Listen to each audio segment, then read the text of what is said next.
Shift your focus to what's happening in Karnataka. The towel, an integral part of Chief Minister Siddharamaya's attire, may rest lightly on his shoulder. But with these breaking inputs on the expenditure that has come into play, it's a burden on the exchequer. And an RTI there has revealed that since the 1st of April, this year itself, the government has spent about 4.78 lakh rupees to procure these towels. In fact, Bengaluru may be pocked with potholes and toxic frothy lakes, but clearly that's not the priority of the civic authority. Is a cash-strapped BBMP now splurges on 6 Maruti Ciaz cars for the mayor, wasting ₹500 crore on these luxurious cars being brought.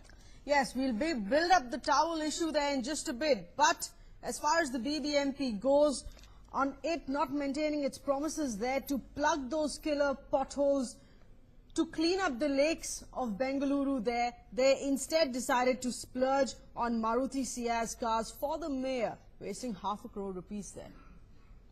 All right, let's go across to our colleague Harish Upadhyay joining us live at this point in time for further details. Harish, while the government may argue that cars are a necessity to travel, the question is why spend 9-10 lakhs rupees over vehicles when you can get some for about 4-5, half the amount? What is the explanation coming in from the mayor's office? On in time for further details. Harish, while the government may argue that cars are a necessity to travel, the question is why spend 9-10 lakhs rupees over vehicles when you can get some for about 4-5, half the amount? What is the explanation coming in from the mayor's office?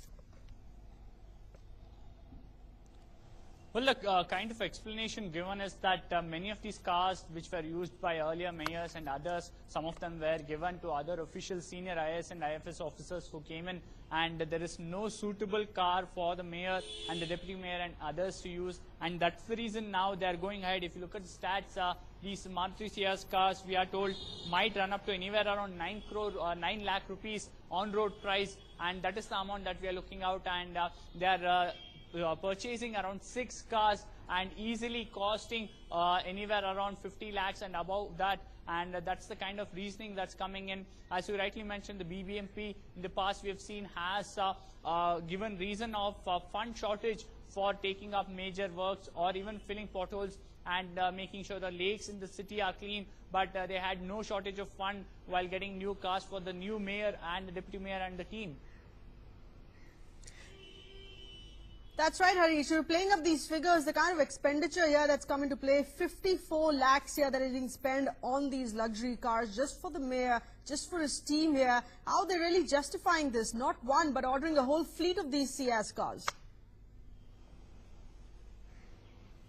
Well, in fact, what they're saying is that there are 12 standing committees. There's a deputy mayor, there's a mayor. All of them, including the opposition leaders of the council, have to be given a car by the BBMP, and there is shortage of cars. They are saying we've already sold some of the old cars. The other old cars were given to officials, and that's the reason now we have a shortage of cars as far as the standing committee members and the mayor and the deputy mayor, his team, is concerned, and that is the reason we have to buy these cars. And one more bizarre explanation they are giving is that although these cars are slightly expensive, it's in the budget that is prescribed and given to them, and that's the reason they are taking these cars. They're also saying they are going to the lowest variant of this car that's available. So there is a lavish budget where procurement of these cars is concerned, but there is no budget to actually fill those killer potholes on the streets of Bangalore. Harish, do stay with us because we have activists and lawyers speaking out on this issue. We'll take a listen in.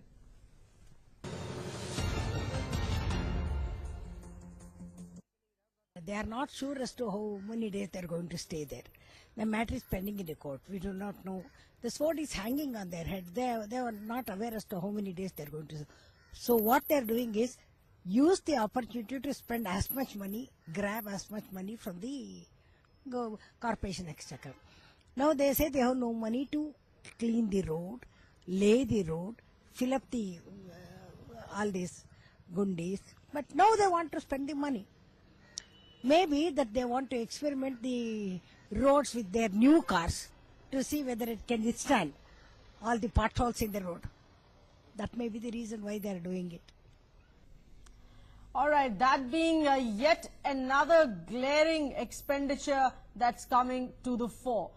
Very often the BBMP in the recent past has been questioned for all the work here that they've not done.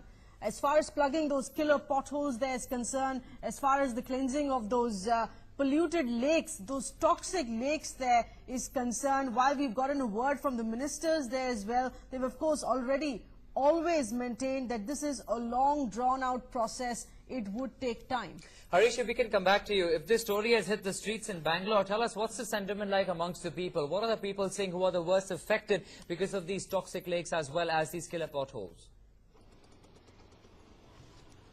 Well, what has really hurt them is the fact that in the past few months, they have been suffering from the bad civic apathy and the crumbling infrastructure, whether it's bad roads or toxic lakes or other traffic issues, which have not really received the kind of attention they should have. And at that time, when the BBMP said that they are getting things in order, and the BBMP has claimed over the past few years that they have been in a deficit budget running into at least 3,000, 4,000 crores, the contractors haven't been paid. At such a time when they have been crying about lack of money and funds, how come the BBMP suddenly had enough money to go ahead and buy new cars? The tragedy is every time there is a new council that comes in, a new mayor that comes in and his team comes in, this is the same saga that continues, and it repeats at the state government when there is a new government that comes in. So people have started to demand that there should be proper laws that will ensure that there is a independent monitoring body that will ensure whether a particular vehicle is fit to run, until when can it be taken out from service, All right, and when can a new car be summoned. Okay, stay with us, Harish. Some more news you're sending across.